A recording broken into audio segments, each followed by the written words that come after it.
Shannon and I have done work on a lot of different projects that have moved audiences maybe in unique ways through space. We just did a show this past summer in Portland, in Oregon, called On the Table, where our company was investigating the urban-rural conversation in Oregon. And so the show happened in 2 cities. It happened in Portland and Malala simultaneously. So audiences started in Portland, one audience, and another audience started in Malala, a rural community 50 miles from Portland. And the first act happened in both places at the same time with different casts and different audiences. And then the audiences and the actors got on buses and drove towards each other. And the second act happened on the buses. And then the third act happened in a parking lot overlooking the river and the city of Oregon City.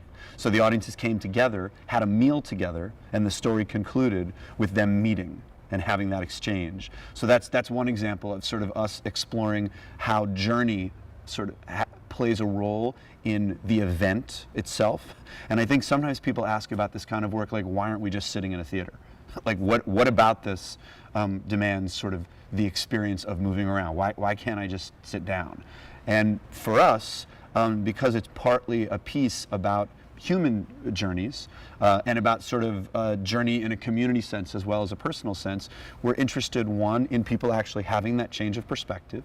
We're interested in audiences having different relationships to each other. So in this show, you'll start as one of 27 audience members, and then 15 minutes later, you're one of 140. And then 20 minutes later, you're one of 50. So that change of scale of group becomes a part of the story.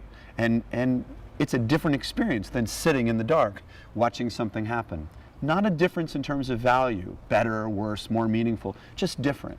And I think that there's an article in The Guardian recently that talks about how audiences often these days are really interested in a variety of experiences, in a variety of ways of interacting with a story and each other. So this is something that's happening in the discipline of theater and performance, where folks are exploring different ways of developing actor-audience relationships.